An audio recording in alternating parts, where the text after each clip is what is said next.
Mikel, good to see you. Hello. Good to be back. Very good. How much are you excited to be back in action again tomorrow evening? Yeah, it's great. Obviously, we had a good time to reflect and to reset and put ourselves in a really good position to go for the most exciting part of the season. And is Bukayo Saka going to be available to help you with that tomorrow evening? Bukayo is ready to go. In terms of managing his return to football, because it's been more than 3 months he's been missing, what sort of role do you think we could see him play tomorrow night? How carefully are you going to have to manage his minutes? Well, all the careful thing is already done. So now it's about putting him in the grass in the right moments, but he's pushing because he really wants it. We have respected the time frame, we have done everything, and we had to hold him back even. So he's ready to go. In that case, could he be in a position where he could start tomorrow? Yeah.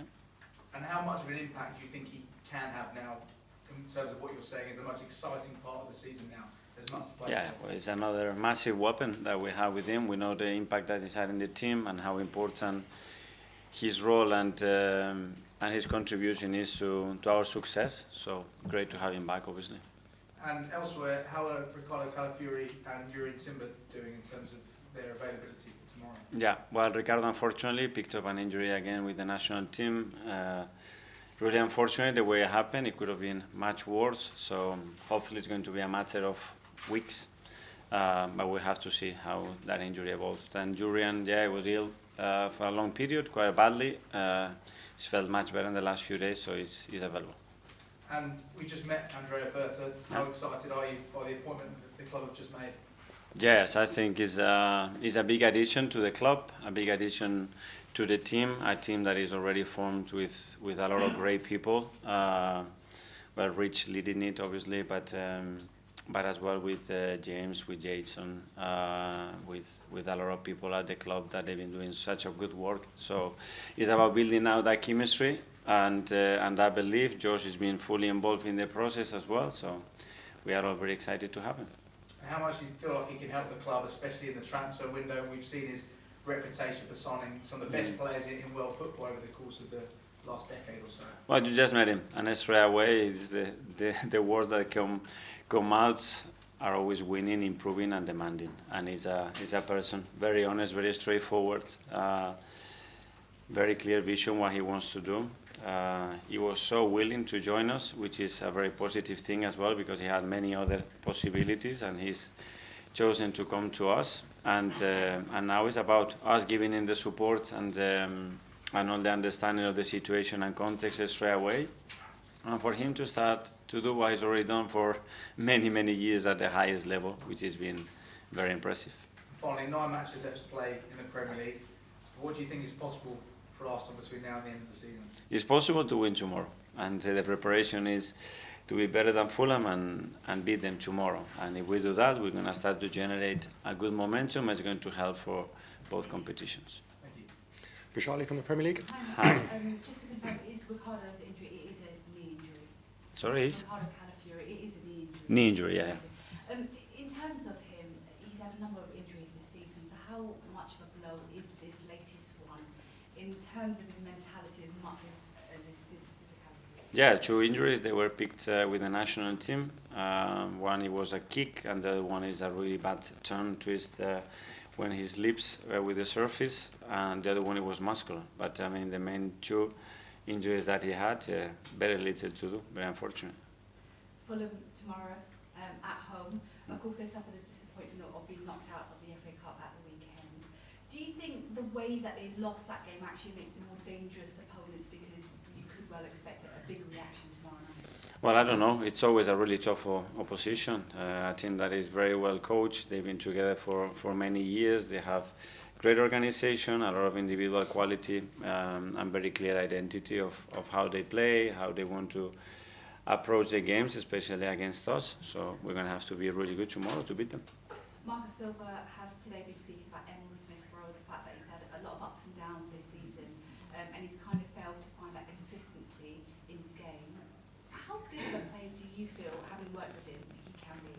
Exceptional. I mean, he's got all the attributes to become a top footballer. And that consistency, especially with us, he was enabled, especially in the periods that he had injuries, but tremendous quality. And in terms of Fulham generally, their record against Arsenal recently has been good. They, of course, drew with you 1-1, I think it was in December. What can you take away from that game in particular, that 1-1 draw going into tomorrow's match? Well, especially that we have a lot of dominance and quite a lot of chances, both open and set pieces wise, but they were very clinical in what they do. And the first chance, especially when we were very on top of the game, they managed to score the goal, and then obviously they sit back and reduce the spaces, and it's a team that is well organized. George, BBC. Mikel, I'll just take you back to the international break when Miles Kelly, Lewis Kelly scores that goal. Where was you, and how's he been this week? Because he was buzzing after, so what's he been like on the squad since he's come back? Great moment. We are also happy for him. So unusual to see something like this on your debut, especially a fullback scoring the goal in the manner that he did for his country. So a very special week for him. Bukayo, I know you mentioned he could start, but will he start tomorrow? Yeah, we'll see that tomorrow. And we just met Andrea, but can you just talk about what direction the club's going in now? You talked about ambition, he said about wanting to win stuff. So is he almost a new signing that's going to unlock the potential about what Arsenal needs to do going forward? Well, we certainly believe that is someone who's going to impact the club. And he's got that experience, he's got this personality as well, this charisma, and this drive and will to win that is going to be very contagious. It's very much installed in the football club, especially from the top, because this is what we want to achieve. But to have people as well with different expertise, experiences, and that they already done it, is very, very helpful. What do you like about him the most, and what's his best attribute? And was you involved in the decision making to give him the Yeah, we were all involved, and what I liked the most immediately is how much he wanted to come to the club. He was really attracted and really excited about that possibility, and then the way he believes that he can help us to achieve what we want. Thank you. Tom, Football London. Hi, Mikel. Just on Andrea again, he's come in at a time kind of in this midway point between the start of the year and the summer. You talk about planning ahead and having a lot of ideas about what you want. I'm sure a lot of that's already been done.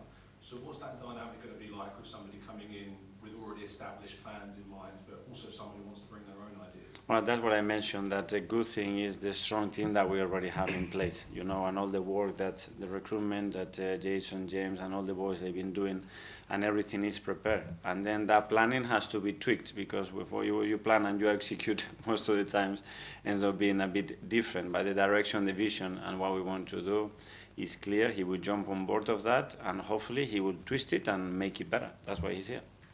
We heard from Thomas Tuchel over the international break, first chance to really hear him speak after some of his games. And one of the things he talked about was he made reference to the fact that Declan Rice played in the 7-1 win over PSV, and this idea of rotation and picking players of importance, even when perhaps there's ideas about giving players rest from their club teams as well. Is it important that is kind of got on top of the players are given important rest at certain times of the season in perhaps friendly games, and how is that relationship with Thomas going to evolve? Yeah, well, the more communication there is and understanding, obviously, when a player plays, it means do you want to play him or you have to play him? It's very different. If you have other alternatives, you still have to play him. Is one decision. If you have to play him because there are no other alternatives, because the situation you have in the squad, that's something. The best thing is always to communicate ahead what the intentions are, what the processes are, and what the thought process was behind certain decisions, because to compare two similar actions with different contexts, it doesn't make any sense. Phil from PA. Hi, Mikel. Just going back to Bukayo. Yeah. Just give us an insight into his mindset, because he must be absolutely buzzing to play, and it's been such a long time since he played last.